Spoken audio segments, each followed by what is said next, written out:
I've been interested really since I was a teenager in language and how it works, and in what language can and can't do, and how one of the most fascinating things about language is that it can tell you what it can't do. So I'm lecturing and writing about 10 years ago on the edge of words. Part of what I had in mind there was looking at the ways in which language brings us to the edge, tells us what it can't do. And the subtitle of the book that came out of that was God and the Habits of Language. So that looking at where language behaves oddly or misbehaves or lands us in tangles and paradoxes, that seems to me to tell us something quite interesting about who we are as human beings and what we are as human beings. And the fact that language constantly seems to both to run out of space and also to tell us more than it can really manage to say, that's something to do with both theology and poetry. Theology is, to my mind, not at all an attempt to say exactly what it's like to be God. That would be, to put it mildly, a ludicrously ambitious claim, and we ought to be very alarmed if people promise anything like that. But language can tell us what to look for and where to look. It can, as it were, create a territory for us to inhabit from which we can see, not very distinctly, but nonetheless truthfully, where it's all opening out onto. It can be, as I've sometimes said to students about Christian doctrine, it can give us the least stupid way of talking about God. Not perfect, but, it could be a lot worse.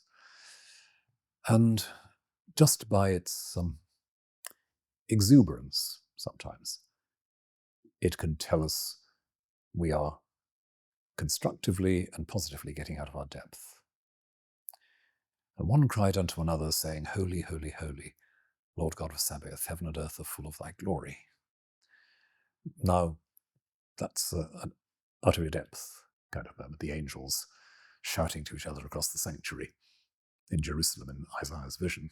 And we use those words every time we celebrate the Eucharist.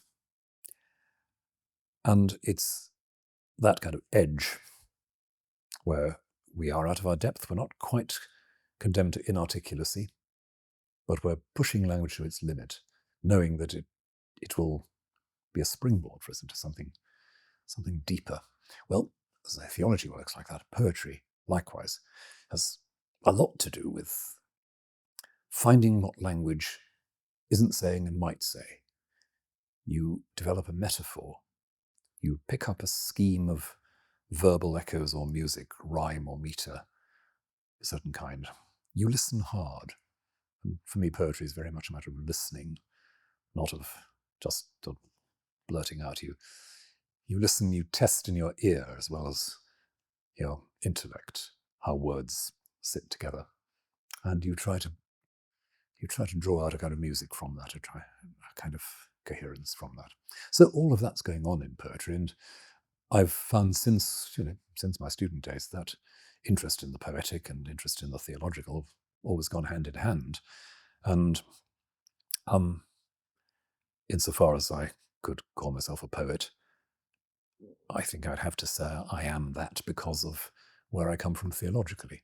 Doesn't mean I always write poems about theological subjects, but it does mean that what I've brought to it over the years has been shaped by the kind of theology that's mattered to me, which has a lot to do with the balance between the positive and the negative, the balance between what can and can't be said, an interest in metaphor and in the sort of language we might need just to carry us forward rather than describe.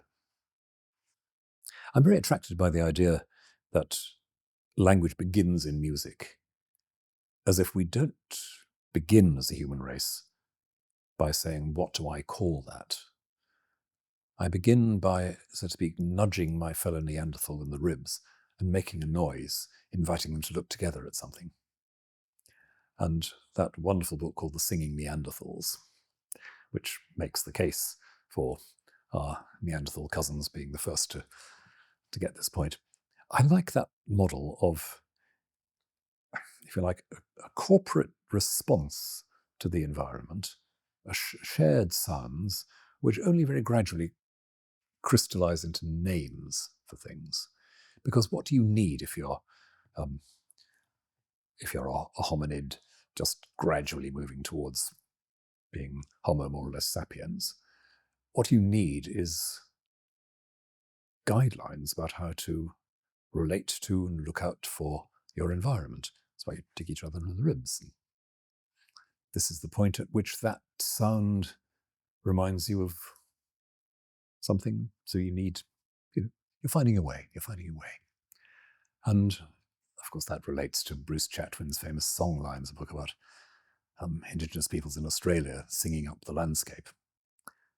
And that our perception of the world around us begins with that responsive, celebratory, communicative practice, rather than just the sticking labels on bits of the environment. That really does fit in with my sense of what human beings are about and what they're about in their relation both to the world and to their maker. The connection of music with our physicality, and not only music, but also poetry and probably many other things too. Yes, we're bipedal. We also have a rhythm in the flow of our blood, clench and release, stress and slack movement. And the combination of those, the symmetricality of our physical shape, all sorts of things like that. It's as if we are made for not binary life, but dialogical life, where we're always balancing between two very different sorts of moments. And I very much like the clenching and releasing thing. And yeah, that shapes our music, it shapes our language, it shapes poetry. And one of the most fundamental things about poetry is the stressed and unstressed rhythm, the clenching and releasing rhythm, which even in the freest of free verse is still there obstinately at the root of it, as if there's no place where we can just sit still. But attention to the rhythm gives us another kind of stillness. There's stillness in rhythm. It's what T.S. Eliot says, I suppose, in the Four Quartets about the Chinese jar that moves in its stillness.